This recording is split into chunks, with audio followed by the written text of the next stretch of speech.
Hello and welcome to Brand X Reviews. This one I'm going to be continuing the Brand X Reviews or BXR mailbag section, which is something fairly new that I've been doing on the website.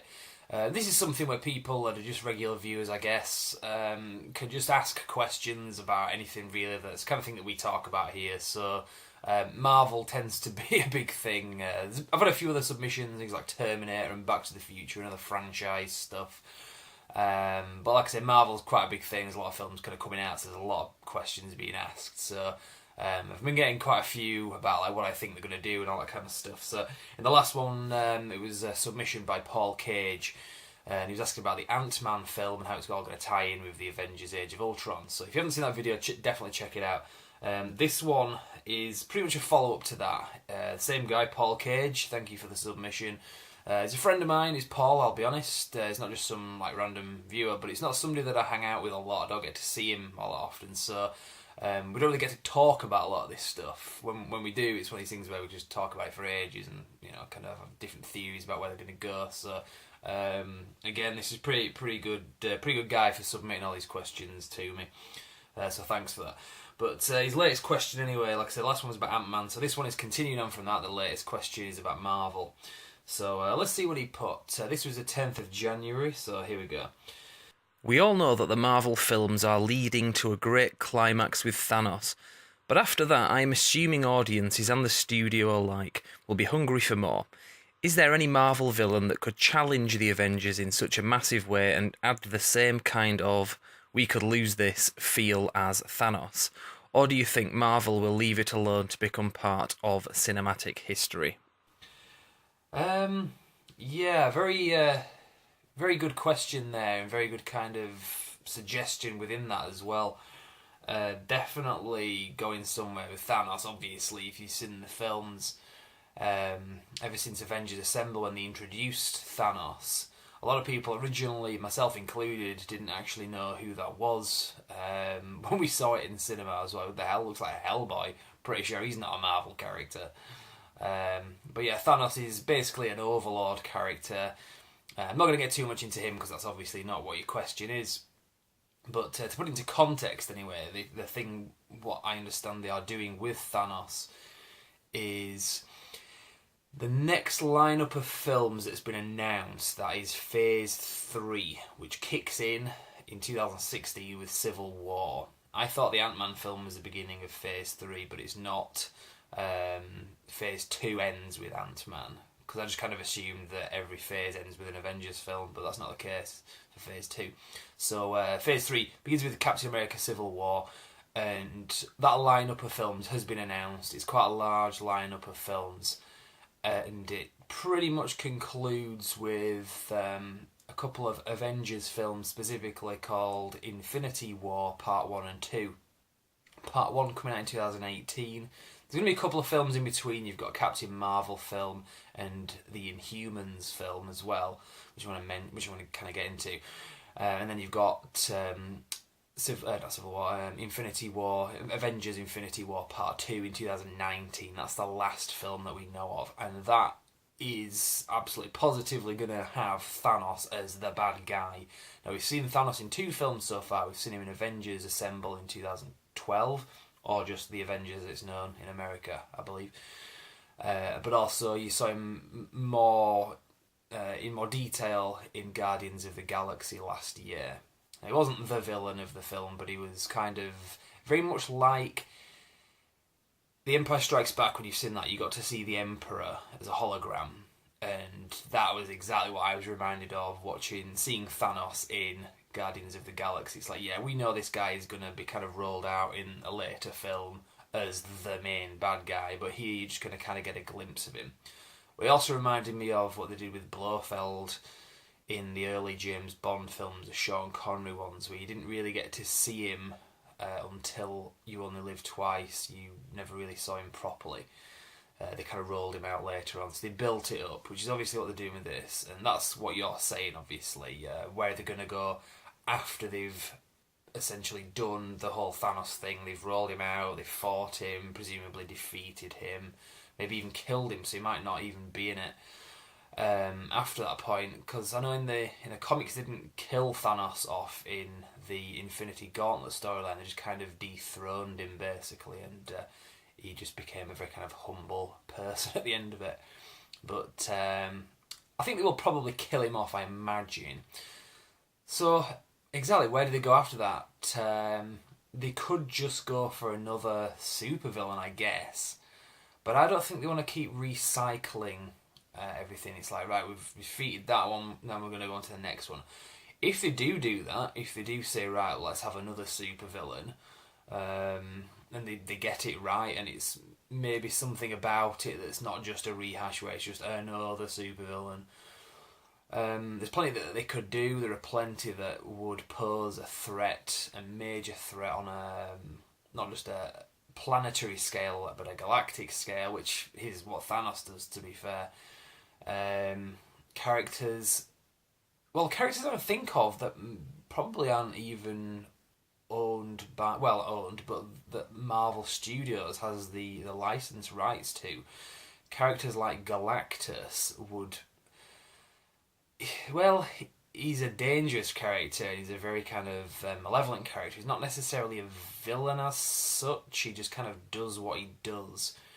I don't know if he would be great in this franchise in that capacity. And like I say, I think the ownership of that character is probably with 20th Century Fox and their Fantastic Four license. Because obviously they had Galactus sort of in Fantastic Four: Rise of the Silver Surfer.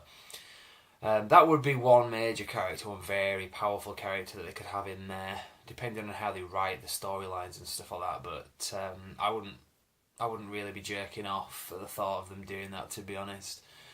Other characters that they could do, again, it's mostly characters that aren't really owned. Characters like Doctor Doom, he's kind of an end of the world kind of character, but again, Fantastic Four character, so you're not going to really see him in the Marvel Studios films with the Avengers. Other ones as well that are not so much apocalyptic in nature, but characters like the Green Goblin, who's pretty much he's like a Joker character. He's like the Marvel equivalent of the Joker. But again, owned by Sony, so it's kind of difficult. A lot of the really big characters that I would like to see up against the Avengers, not necessarily because they are physically strong enough to, be that much of a threat, but just generally because they're such great, iconic Marvel villains. I don't think that they could do them just for ownership reasons. Now, what I think they're going to do, the answer I've given you so far is what they could do.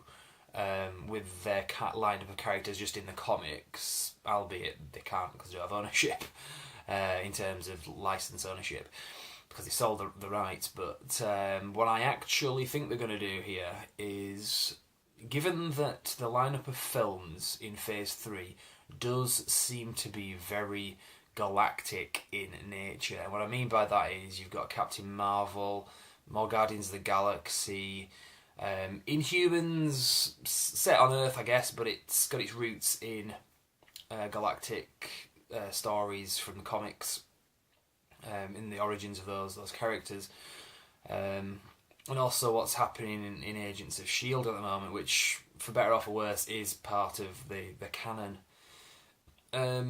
I think that they are going to go with not a villain as such, but an alien war kind of thing, which they've done in the comics with the Kree race and the Skrulls. Now, the Kree has been introduced in Guardians of the Galaxy. That was the first time, in my knowledge, that the Kree has ever been shown in a kind of live-action film or TV series, because they've brought them into Agents of S.H.I.E.L.D. as well. It's like an alien race, basically, a very strong, very tough one. Links in with Captain Marvel, links in with the Inhumans. They created the Inhumans a long, long time ago. So I do think that's where they're going with this. And also, in the comics, the Kree are at war with Skrulls. Now, I don't know if Marvel Studios would be able to use the Skrulls. I know this is something that was debated when Avengers came out, because they used the Chitauri alien race in Avengers Assemble in 2012, I had heard that they originally wanted Skrulls to be in it. Don't know how true that is, but just the fact that it was being talked about, because it raised the question, well, can they do that because the Skrulls probably kind of cross over more heavily into the Fantastic Four franchise within that contract that 20th Century Fox have. So I don't know for sure, but if they could, that would be a good thing they could do. They could have like a Kree-Skrull war, which is done in the comics, and I think that would be good because it wouldn't just be right, we defeated Thanos, next kind of thing. It would be a case of kind of just going to another supervillain, do something different. And there's plenty of ways that they could just link that in with the other characters and stuff. But we are talking at the very earliest 2019, because obviously Thanos, they've got to kind of deal with him in the Infinity War films, like I said, the latter of which is out in 2019. So it'll be in the 2020s, which is quite a long time away, and we're talking 5 years away yet. So, but it's a good question. That's just where I kind of see it going. I see them with the success of Guardians of the Galaxy last year. The fans really just kind of responded very positively to this, not just Earth-based stuff, but they like, the out, kind of like Star Trek basically in Star Wars, like out in space. They liked all the galactic stuff as well. Now they're bringing the whole magic realm into the franchise as well with Doctor Strange. So I mean that could open up opportunities as well if that's very popular, which I imagine it will be, because things to do with like magic and Harry Potter and all that kind of stuff is very popular, and I see the Doctor Strange franchise being the next Iron Man basically. I know that's what they want to happen, but I see that being the case, and Benedict Cumberbatch is playing Doctor Strange, and he's a very good actor, he's very charismatic, very well liked, so I think that's they could.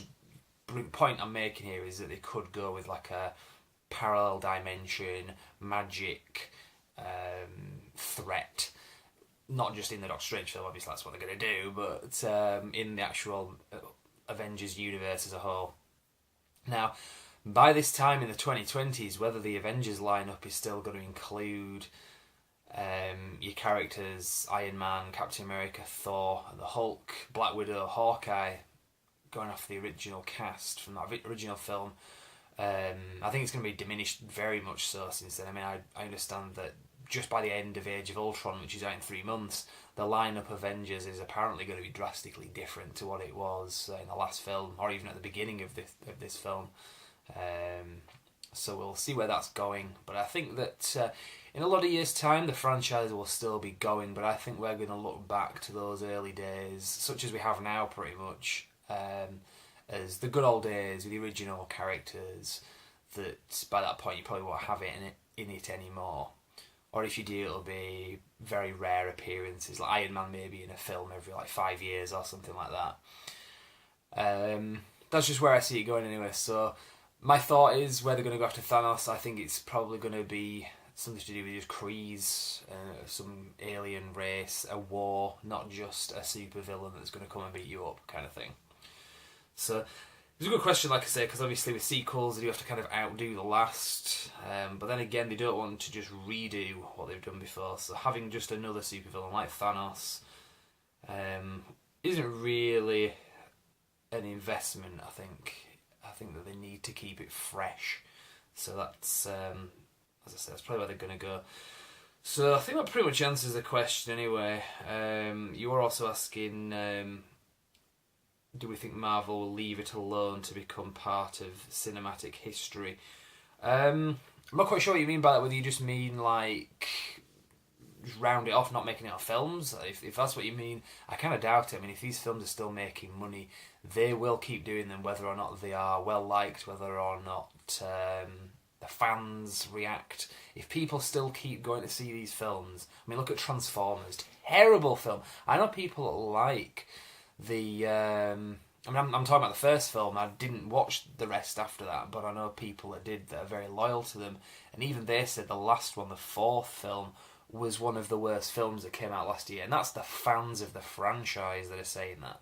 I mean, I didn't see the film, so I can't really comment ultimately, but it's not a stretch of my imagination to, kind of think that they're right when they say that number 4 was a crap film. But it carried on making money. It was a big box office hit. And they will do a Transformers 5, have no doubt about that. So whatever happens with Marvel, I don't think that they would leave the franchise there just to kind of be part of cinematic history, as you say. It's going to be whether or not they carry on making films. I think what you mean by that is, will they keep doing them even if it goes downhill? I don't think so. As long as they're making money, they will keep making these films. So that's pretty much my thought on that anyway. So I don't want to ramble on too much because the last video I was on for nearly half an hour. So fairly straightforward question. I'm hoping that's a fairly straightforward answer. I feel like I've kind of repeated myself a little bit there, but there you go. So that's pretty much it for that. If anyone watching this has got anything that they want to submit to Brand X Reviews mailbag, just like I say, you can post anywhere in the comments, anywhere that we will find it basically. So you can send an email in, post on the message board, it's not the message board, in the comments section on brandxreviews.com, or just go to our Facebook page.